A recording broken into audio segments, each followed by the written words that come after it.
সমান্তর প্রগতির মার্কস 4-এর সংক্ষিপ্ত অঙ্কগুলো আজকে শুরু করছি আমরা।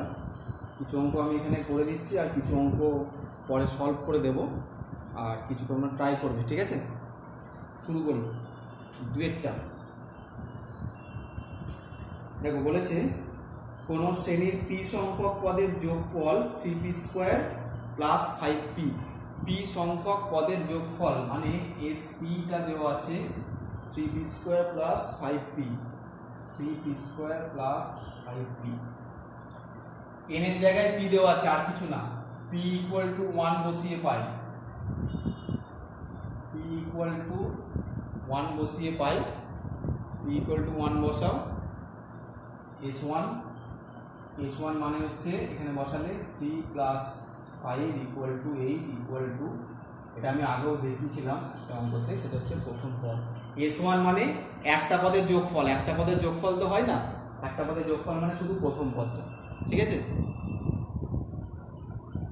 p ইকুয়াল টু 2 বসিয়ে পাই, s2 মানে হচ্ছে p এর জায়গায় 2 বসালে 4 3 12 plus 10 equal to 22 equal to প্রথম পদ প্লাস দ্বিতীয় পদ, ঠিক আছে? আচ্ছা, s2 মানে প্রথম দুটো পদের যোগফল, মানে প্রথম পদ প্লাস দ্বিতীয় পদ।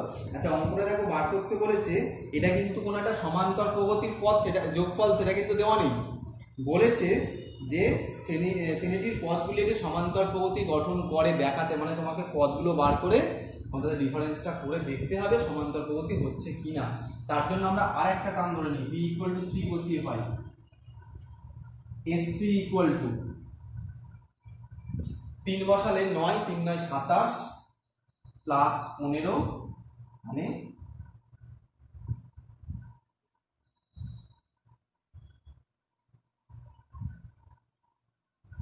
42। প্রথম পদ s3 মানে হচ্ছে প্রথম পদ প্লাস দ্বিতীয় পদ প্লাস তৃতীয় পদ, তৃতীয় লেখা তো যাই হোক। তাহলে দেখো, দ্বিতীয় পদ ইকুয়াল টু দ্বিতীয় পদ মানে হচ্ছে s2 থেকে s1 বাদ দিলে দ্বিতীয় পদ পড়ে থাকে। আমি এখানে একটা উদাহরণ দিয়ে দেখাচ্ছি। ধরো 1 প্লাস 2 প্লাস 3 প্লাস 4, চারটে পদ আছে। আমি যদি তৃতীয় পদটা পেতে চাই, তাহলে চারটে পদের যোগফল থেকে যদি আমরা এই লাস্টের পদটা বাদ দিয়ে দিই, ধরো চতুর্থ পদটা পাচ্ছি আমি, ওটা তৃতীয় পদটা দিয়ে একটু বোঝাতে অসুবিধা হবে। প্রথমে ধরো চতুর্থ পদটা পেতে চাইছি, তাহলে চারটে পদের যোগফল থেকে যদি প্রথম তিনটে পদের যোগফল বাদ দিয়ে দিই, তাহলে কিন্তু চতুর্থ পদটা পড়ে থাকে। সেই রকম এখানে দ্বিতীয় পদটা পেতে গেলে আমরা s2 মাইনাস s1 করতে হবে, অতি সংক্ষিপ্ত একটা ছিল। তাহলে প্রথম পদ কেটে গেলে দ্বিতীয় পদ পড়ে থাকে। 22 মাইনাস 8 মানে হচ্ছে 14। তৃতীয় পদ ইকুয়াল টু, যেটা এখানে বোঝালাম, এটা হচ্ছে s3 মাইনাস s2 মানে 42 মাইনাস 22 করলে হচ্ছে 20। অতএব প্রগতিটি হলো সমান্তর কিনা পরে দেখছি। প্রগতিটি হলো, প্রথম পদ কত? প্রথম পদ হচ্ছে এই যে s1 মানে 8, তারপর একটা দ্বিতীয় পদ 14 20, এভাবে চলছে। তিনটে পদ দেখালে হলো। এবার দেখো, 14 থেকে 8 বাদ দিলে 6, 20 থেকে 14 বাদ দিলে 6। প্রথম দুটো টার্ম মানে ফার্স্ট 3 টার্মস গুলো অ্যারেঞ্জ হয়ে মিলে গেছে, এবং এটি একটি সমান্তর প্রগতি। এটি একটি সমান্তর প্রগতি। এগুলো পরীক্ষার জন্য ইম্পর্টেন্ট নয়, এমনি অঙ্ক করার জন্য, ঠিক আছে? বেশ, এই অঙ্কটা একটু আলাদা ছিল তাই দেখালাম। তিনেরটা তোমরা করে নেবে, আমি পরে বলে দিচ্ছি। আমি যে অঙ্কগুলো করার আগে করে দিই। 4-এর অঙ্কটা ভালো অঙ্ক।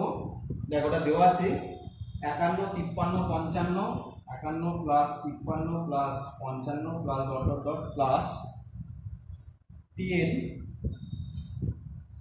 Equal to 5151। এটা দেওয়া আছে। 10 এর মান নির্ণয় করতে হবে। এখানে a কত? এটা হচ্ছে 51 আর ডি হচ্ছে 2, 53 মাইনাস 51 2। তাহলে এইগুলোর যোগফলটা হচ্ছে এইটা। কিন্তু মুশকিল হচ্ছে আমরা যেটা যোগ করে দিই সেটার সঙ্গে সমান করে টিএন পেয়ে যাবো, এটা শেষ পদ, কিন্তু কতগুলো পদ আছে সেটা জানা নেই। সেটা জানার জন্য আমরা ধরে নিচ্ছি টিএন, যেহেতু টিএন শেষ পদ, তাহলে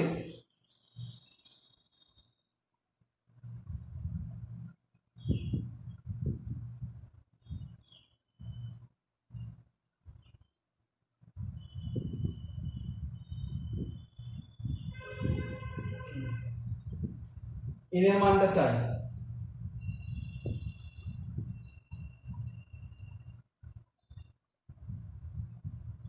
যোগফলের সূত্রটা ফেলে দেখো, n/2 into 2a plus n-1 into D equal to, এই যোগফলটা দেওয়া আছে 51 51। এই সমান্তর পদে যোগফলের সূত্রটা ফেললাম, করে আমরা এনটাকে বার করব। অর এই দুই কমন নিয়ে কেটে দিলাম, তাহলে পড়ে থাকলো 51 প্লাস n-1 ইকুয়াল টু 51 51। ঠিক আছে, এখানটাই করছি। অর 2 কেটে গেল, এখানে n পড়ে থাকলো 51 থেকে একবার দিলে 50, তাহলে এখানে হলো 50 plus n equal to 51 51। or n square plus 50n minus 51 51 equal to 0। এইটাকে সলভ করে n এর মান বার করতে হবে।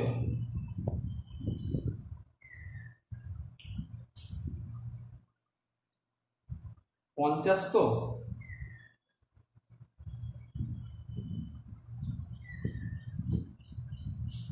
51 51 দিয়ে গেলে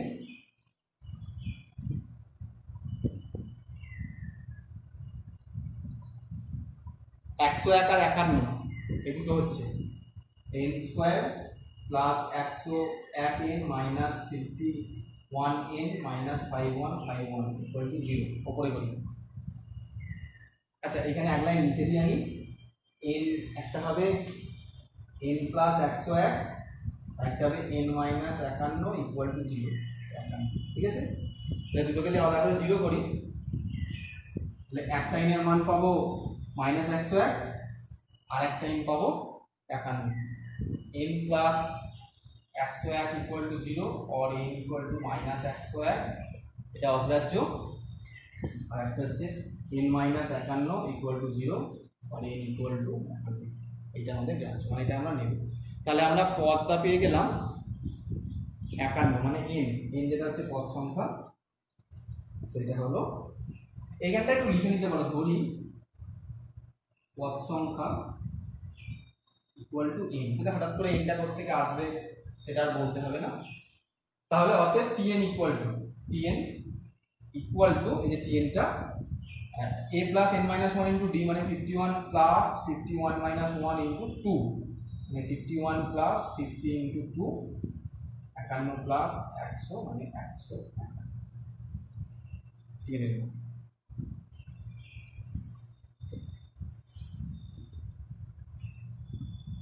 নেক্সট দেখা যায় 6টা কি আছে, এই শ্রেণীর কতগুলি পদের সমষ্টি 132 হবে, আর দুটি উত্তরের কারণ ব্যাখ্যা করো। এই সেকেন্ড অ্যানসারের জন্যই আমি মেইনলি এটা করছি আরো। সেটা হচ্ছে, আচ্ছা শ্রেণীটা আগে লিখে দেখো 27 24 21, 27 24 21 প্লাস ডট। প্রথম পার্টটাই বলেছে কতগুলো পদের সমষ্টি 132 হবে। আমরা ধরছি n সংখ্যক পদের সমষ্টি 132 হবে, তার মানে s এর ইকুয়াল টু 132। ঠিক আছে, হ্যাঁ, পাশে a আর d টা লেখা হয়নি, এটা লিখে নেবে। এটা হচ্ছে 27 আর d হচ্ছে -3। ঠিক আছে, কমছে কিন্তু, ডিক্রিজিং আছে। তাহলে or n/2 2 into 27 plus n-1 into -3 equal to 132। ঠিক আছে,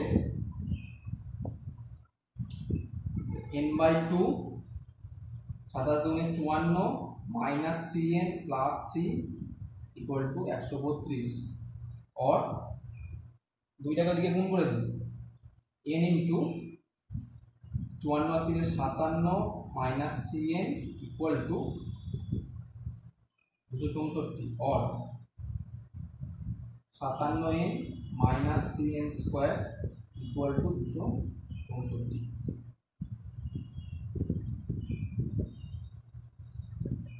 তাই তো সাজিয়ে লিখে নিন 3n square minus 57n minus 264 plus হবে ইকুয়াল টু 0। তো এইটাকে আবার আগের মতো সলভ করতে হবে। 264 কে 3 দিয়ে গুণ করলে দেখুন 3 4 12 2 সাথে 1 18 বাকি 19 9 আর 1 7 792 792 কে ভেঙে 57 আনতে হবে।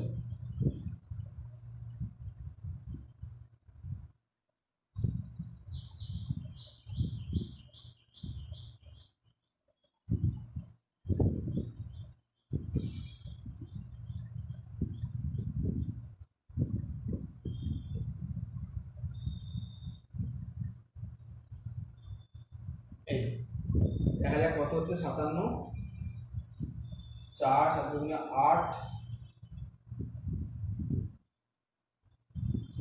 24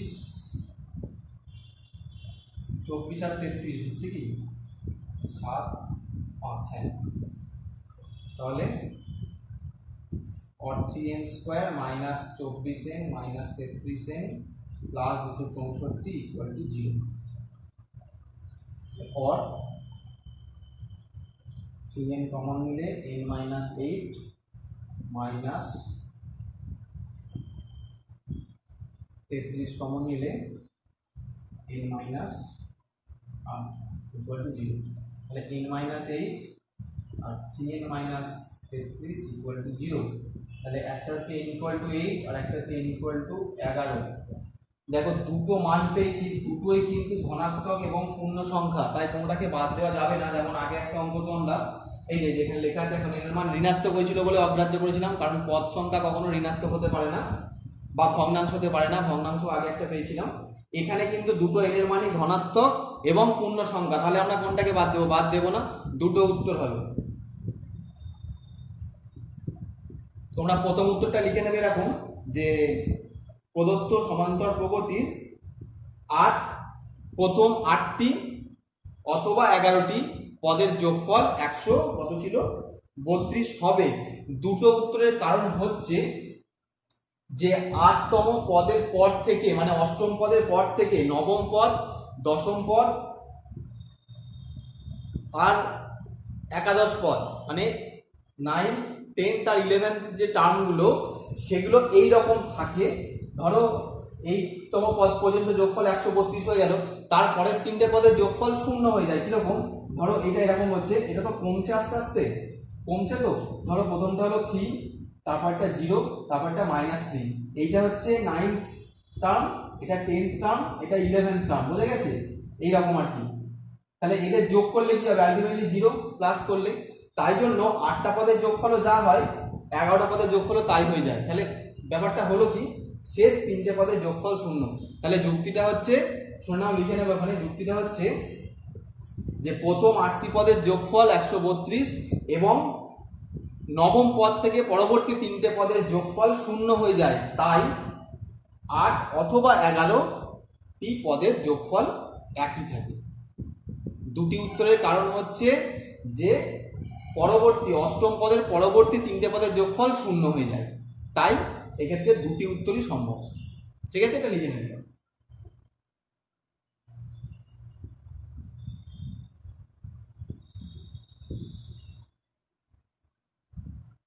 আচ্ছা, নেক্সট হচ্ছে 9টা,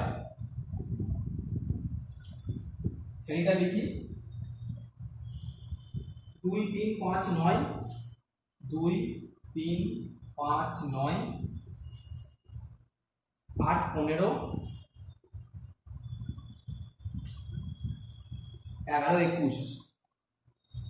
এই অঙ্কটা আমি করে দিয়েছিলাম আগে, তবুও করছি আবার, কারণটা বলছি। কতগুলো দিয়েছে? 2n+1 সংখ্যক, 2n+1 সংখ্যক পদ পর্যন্ত।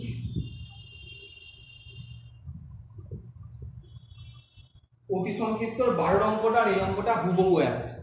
কেন বলছি দেখো, এটা কিন্তু সমান্তর প্রগতি নয়, ওখানেও ছিল না। তার সাথে আছে আবার একটা অযুগ্ম সংখ্যক পদ পর্যন্ত যোগফল করতে, যাকে আমরা দুটো পার্টে ভাঙতে পারবো না। এখানে দেখো অল্টারনেট গুলো কিন্তু সমান্তর প্রগতি হচ্ছে, এটা একটা মানে জেনারেল অ্যাজাম্পশন, গেস করতে হয় দেখে। যদি সমান্তর প্রগতি না থাকে এগুলোর কয়েকটা টুকটাক জিনিস আছে যেগুলো দেখতে হয়। আমি আগের দিন বলেছিলাম আগের ক্লাসে যে এরকম দেখবে অল্টারনেট সিরিজ করে হয়, বা আরো দু একটা পরে হয়তো পাবে সেগুলো, যাই হোক। আর যে রেস্ট টার্মগুলো আছে সেগুলো নিয়ে এখন ব্যাপার হচ্ছে কাকে কতগুলো দেবে। তার কি নিয়ম বলেছিলাম, যে অযুগ্ম সংখ্যার টার্ম ধরতে হয়, দিয়ে দেখবে যার প্রথমটা যার থেকে শুরু হচ্ছে ন্যাচারালি তার একটা টার্ম বেশি থাকে। 12 + 1 এটা একটা অযুগ্ম সংখ্যা, এটার তাহলে মাঝখান থেকে ভাগ করলে একটা হবে n, আর একটা হবে, প্রথমটা হবে n+1 আর একটা হবে n, দেখো যোগ করলে 2n+1। ঠিক আছে, তাহলে কার বেশি যাবে দেখো, এই যে 1 2 3 4 5 6 7 সাতটা টার্ম আছে, সাতটার মধ্যে উপরে যেটা টিক দিয়েছি মানে যেটা 2 থেকে শুরু হচ্ছে সেটা 1 2 3 4টে টার্ম আছে, আর বাকিটা কিন্তু 3টে টার্ম আছে। তাহলে প্রথম সংখ্যাটা দিয়ে যে সিরিজটা শুরু হচ্ছে তারপর 1 বেশি হবে, মানে 2 + 5 + 8 + 11 + ডট ডট, ওটা এটা বেশি। n+1 সংখ্যক পদ থার্ড ব্র্যাকেট দেওয়া থাক, এটা হবে প্লাস বাকিটা শুরু হচ্ছে 3 থেকে, 3 + 9 + 15 + 21 + ডট ডট। আমি এখানে 4টে লিখলাম মানে 4টে আছে তা নয়, এখানে ডট ডট করে দেওয়া আছে, যুগ্ম সংখ্যায় দেওয়া ছিল n সংখ্যক পদ। এইবার সূত্রটা ফেলে দাও, n+1/2 2 × 2 প্লাস n+1 - 1 × d মানে হচ্ছে 3, প্লাস ওটা n সংখ্যকই ছিল 2 × 3 প্লাস n - 1 × 6, 9 থেকে 3 বাদ দিলে 6, তাহলে n+1/2 4 এটা কেটে গেল, প্লাস 3n n/2 6 + 6n - 6 6 6 কেটে গেল, n+1/2 × 3n + 4, আর এটা হয়ে যাবে 2 এর সাথে 6 কাটলে 3n। সিম্পলিফাই করে দেবে আরেকটু, সব গুণ করে লসাগু করে একটু সিম্পলিফাই করে দেবে, তাহলে আনসার হয়ে যাবে। ঠিক আছে, এই অবস্থা রাখলেও ক্ষতি নেই, করে দেওয়াটাও ভালো। আচ্ছা, নেক্সট হচ্ছে 10-এর 1। এখান থেকে এই টাইপের অঙ্ক একটা আমি বলে দিচ্ছি জাস্ট দেখানোর জন্য। বলে দেখো 91 এবং 259 এর মধ্যে কতগুলি যুগ্ম সংখ্যা আছে আর তাদের যোগফল। ফার্স্টে লিখি কত, 91 না, 91 ও 259 এর মধ্যে যুগ্ম সংখ্যাগুলি হলো, আগে যুগ্ম সংখ্যাগুলো লিখে নেওয়া যাক কি কি আছে, যতগুলো সম্ভব, সব তো লেখা যাবে না, সব দরকারও নেই। 91 এর পরবর্তী যুগ্ম সংখ্যাটা হচ্ছে 92 94 96 98, সেটা ডট ডট করে, আর 259 তো 259 এর আগে হচ্ছে 258। এই হচ্ছে আমাদের একটা সমান্তর প্রগতি, এই শর্তে অবশ্যই সমান্তর প্রগতি, কারণ ডিফারেন্সটা 2 যুগ্ম সংখ্যা যেহেতু।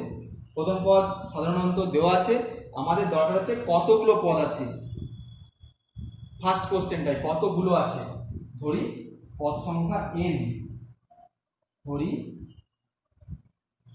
পদ সংখ্যা = n, তাহলে শেষ পদ, তাহলে অতএব আগে বলেছিলাম tn = 258, পদ সংখ্যা যেভাবে বার করে, or a plus n minus 1 into d equal to 258, or 92 plus 2n minus 2 equal to 258, or 2n equal to 258 minus 90 হচ্ছে, or n equal to, আচ্ছা এর থেকে 90 বাদ দিলে 8 14/2 74, ওগুলোটা লিখে নেবে ক্যালকুলেশন। তাহলে 74টি যুগ্ম সংখ্যা আছে, এটা প্রথম উত্তর। আর যোগফলটা আমি এখানে করে দিচ্ছি, দেখো যোগফল হচ্ছে Sn বা S74 লিখতে পারো, সেটা হচ্ছে সে যেহেতু শেষ পদ দেওয়া আছে তাই 74/2 ইন্টু 92 প্লাস 258 সেকেন্ডের ফর্মুলা ইউজ করলাম n/2 into a plus l। এইটা করে যা হবে তোমরা এখানে বসিয়ে নেবে, ঠিক আছে? ক্যালকুলেটর দিয়ে করে নিতে পারো, পাই।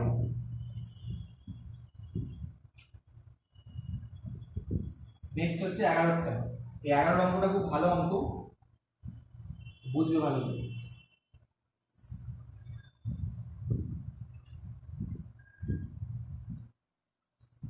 কোন সমান্তর শ্রেণীর n তম পদ দিয়েছে, n তম পদ মানে হচ্ছে tn, tnটা দেওয়া আছে 7n-5 চেয়েছে প্রথম 20টি পদের যোগফল নির্ণয় করো। প্রথম 20টি পদের যোগফল নির্ণয় করো। এখানে প্রথম অঙ্কটা বোঝানোর জন্য আমি খুব সিম্পল ভাবে করছি, n = 1 2 3 ডট ডট বসিয়ে পাই t1 = 7 - 5 = 2, t2 = 14 - 5 = 9, t3 = 21 - 5 = 16। অতএব Sn = 2 plus 9 plus 16 plus dot dot 20টি পদ পর্যন্ত। পদের লেখার দরকার নেই, 20টি পদ পর্যন্ত। সূত্র ফেলে দাও, 20/2 2 × 2 প্লাস 20 - 1 ইন্টু কত 7, 20/2 4 প্লাস 19 আর 7 গুণ করে যা হবে একটু ক্যালকুলেশনটা করে নেবে, ঠিক আছে? আমি ক্যালকুলেশন দিকে যাচ্ছি না, কয়েকটা অঙ্ক দেখিয়ে দিচ্ছি, এগুলো খুব ইজি, এগুলো পারবে সব। আচ্ছা 13টা। কোন সমান্তর শ্রেণীভুক্ত 3টি অখণ্ড সংখ্যার যোগফল 15। আমি থিওরি লেখানোর সময় লিখেছিলাম যে সমান্তর প্রগতিভুক্ত যে কোনো 3টে সংখ্যাকে কিরকম ভাবে ধরতে হয়, a - d, a R a + d। এই ক্ষেত্রে দেখো ধরতে আমি বলেছিলাম যে কোনো স্পেসিফিক কারণ দেওয়া থাকবে বা যোগফল বা গুণফল এর উপর ভিত্তি করে ধরতে হয়। তা এইখানে সেই সংখ্যাগুলো ধরতে হবে। ধরি সংখ্যা 3টি হলো সমান্তর প্রগতিভুক্ত, বলে দিয়েছে তাই এখানে না লিখলেও হবে। সংখ্যা 3টি হলো a - d, a O a + d। দুটো শর্ত দেওয়া আছে দেখো, একটা হচ্ছে যোগফল, একটা গুণফল। তাহলে প্রথম শর্ত অনুসারে, প্রথম শর্তে a - d plus a plus a + d equal two কত, যোগফলটা হচ্ছে 15, dd কেটে গেল, 3a = 15, a = 5। আর দ্বিতীয় শর্তে গুণফলটা দেওয়া আছে কত, 80। গুণফল মানে a - d into a into a + d = 80। এটা হচ্ছে এর মানটা বসিয়ে দাও, 5 ইন্টু a² - b²। এখানে একেবারে বসালাম না, তোমাদের বুঝতে অসুবিধা হবে বলে আমি এখানে করছি। 5টাকে ওদিকে নিয়ে চলে গেলাম, আর a² মানটা বসিয়ে দিচ্ছি, 5² - d² = 5 16 80। মাইনাস d² = 16 - 25 মানে -9, আর d = 3 +- 3 দুটোই হতে পারে, ঠিক আছে? আচ্ছা চেয়েছে কি সংখ্যা 3টি নির্ণয় করো। অতএব সংখ্যা 3টি হলো প্লাস মাইনাস দুটো দিয়ে, মানে দুটো সেট হতে পারে, এটা কমতেও পারে বাড়তেও পারে, এই জন্য আর কি।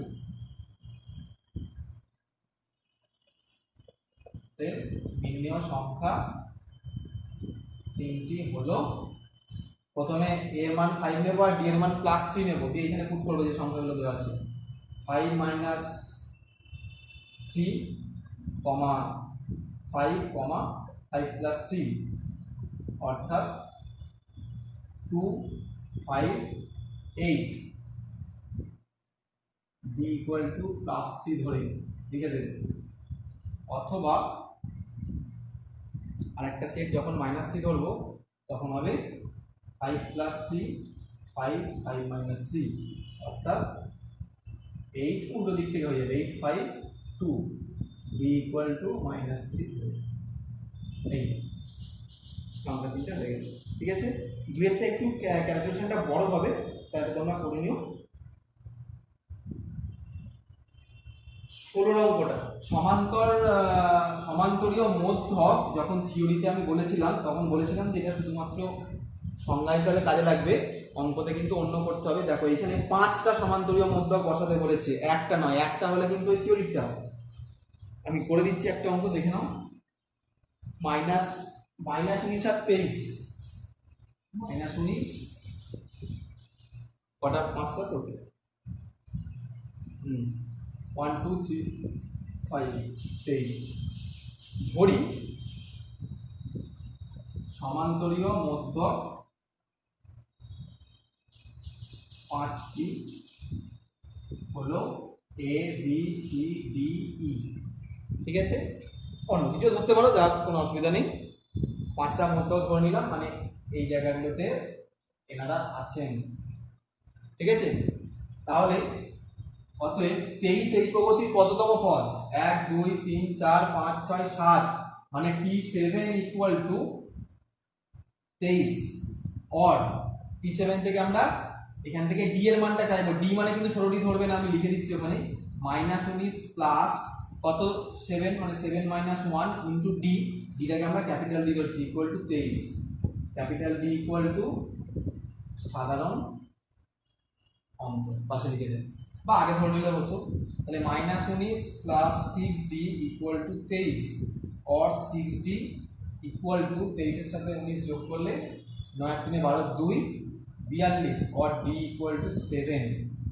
অতএব a ইকুয়াল টু, দেখো a পাই -19 এর সাথে সমান্তরীয় মধ্যক, তো -19 এর সাথে 7 যোগ করে দিলে a পেয়ে যাবো। -19 প্লাস 7 মানে -12।